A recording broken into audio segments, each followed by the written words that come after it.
Por entre os dedos de João Batista, só terra fina que desaparece como fumaça no ar. Vendo assim, é difícil imaginar que aqui já passou um rio. Água se planta tudo. Tudo. E sem água? Não, nada. Sem água não tem jeito. A água que falta no Nordeste agora corre com menos força nos pontos em que o São Francisco viveu o período de ouro das navegações no século passado em Minas Gerais. O leito do rio passava aqui. Aí a gente pescava aqui no cais. A gente encostava na beira do cais e pescava daqui, ó.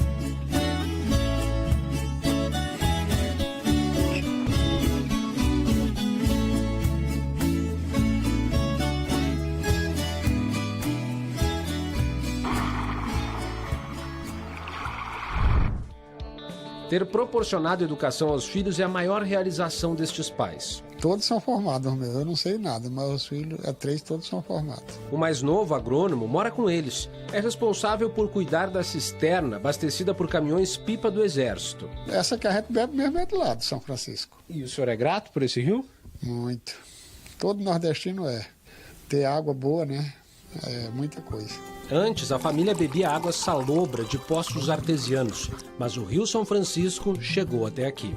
A obra de transposição é um desafio à gravidade. Lá embaixo, o São Francisco está no seu nível normal.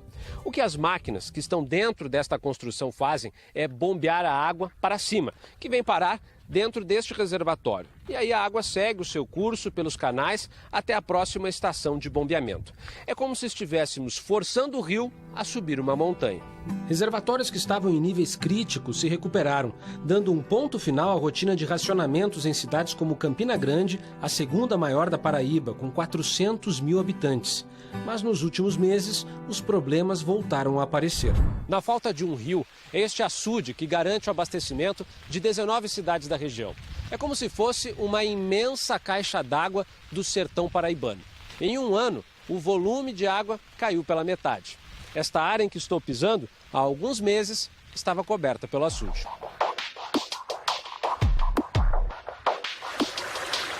No dia 2 de abril de 2018, não chegou mais água do São Francisco aqui.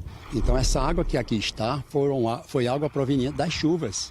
Então, a gente espera que isso tenha continuidade. De agosto a novembro, o bombeamento do eixo leste ficou interrompido para a correção de falhas de construção, principalmente em uma das barragens da transposição inaugurada em 2017. A operação foi retomada no fim do mês passado, mas com um volume reduzido de água por questões de segurança.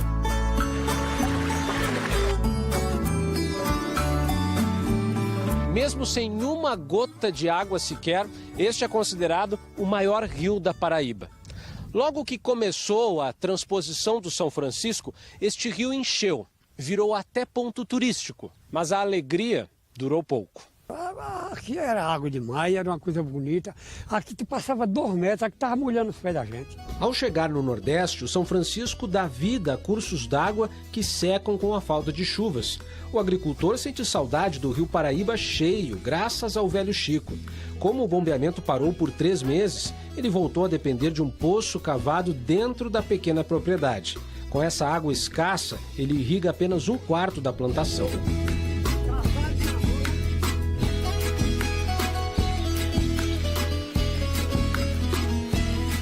Essas aqui são mangueiras que essa família de agricultores comprou para conseguir tirar a água do rio, quando o rio estava cheio, né?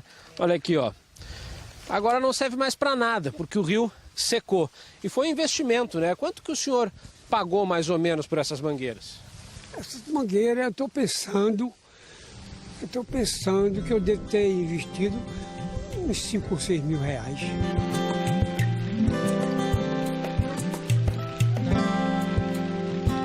Esperança que o rio volte? Eu tenho, né? Que os homens, né? É quem manda. Eu tenho esperança. O dinheiro que se gastaram nesse serviço não pode deixar abandonado, não.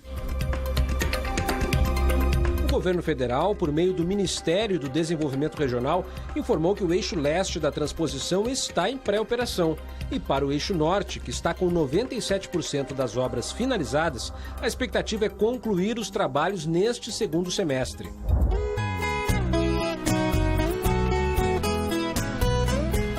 Campinas, estado onde nasce o velho Chico, ele já larga em desvantagem e encolhe a cada dia. As imagens são de uma época em que a preocupação de quem vivia em Januária, no norte mineiro, era com a cheia do Rio São Francisco. A água farta trazia as embarcações até a beira do cais.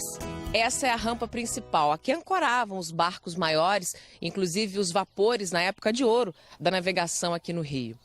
Hoje, para alcançar a margem, é preciso caminhar bastante. Onde deveria ter água, agora tem mato. Segundo os moradores, há 4 anos a água não chega perto da cidade. E por aqui ninguém espera mais ver a cena. Até barracos foram erguidos no espaço que era do rio. O leito recuou 100 metros durante a seca este ano, transformando os bancos de areia em ilhas.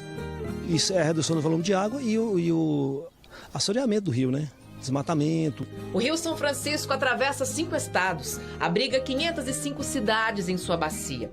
Durante muito tempo, foi a principal ligação entre o Nordeste e o Sudeste do país. Quando ainda não havia rodovias, era pelas águas que se escoava a produção. No trecho navegável entre Pirapora e Juazeiro, no século passado, reinavam os vapores, enormes barcos movidos a lenha. O vapor que é produzido aqui, ele sai nesse tubo aqui, ó.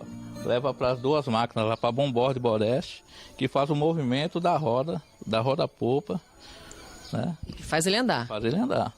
E alimentar essa fornalha aqui gasta muita madeira. Uma viagem de 3 horas só consome tudo isso aqui. Imagina no passado, quando a viagem de ida e volta até Juazeiro levava 3 semanas.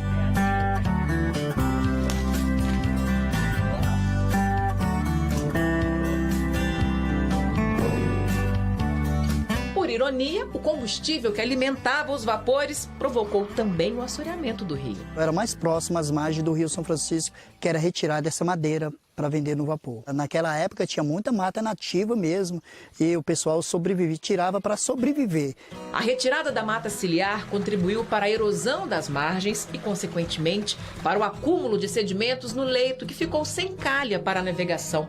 Estamos em Pirapora. A partir daqui, o rio é considerado navegável.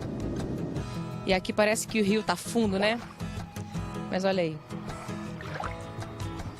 Opa! Isso aqui tudo, segundo os moradores, até alguns anos atrás, a água era para estar me cobrindo. Agora a gente consegue andar. Tem até animais ali, olha, pastando na ilha que foi formada. Jorge é o barqueiro que nos conduz pelo passeio. Ele nasceu às margens do São Francisco e é daqui que espera ver o rio cheio outra vez. A fatura da casa do rio, tudo é água, muita água para o peixe, então nós temos mais facilidade de peixe. Então, eu acho que nós precisamos ter bastante água. Quanto mais água, a coisa melhora para a gente.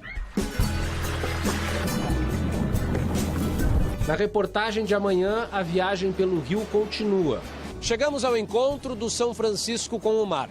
O rio, que antes entrava mar adentro, agora vive o inverso, afugentando peixes e mudando o sabor da água em cidades litorâneas. No trecho mineiro, bem longe do mar, não é a salinização que afugenta os peixes, é o desmatamento nas matas ciliares que faz minguar a quantidade de peixes por aqui.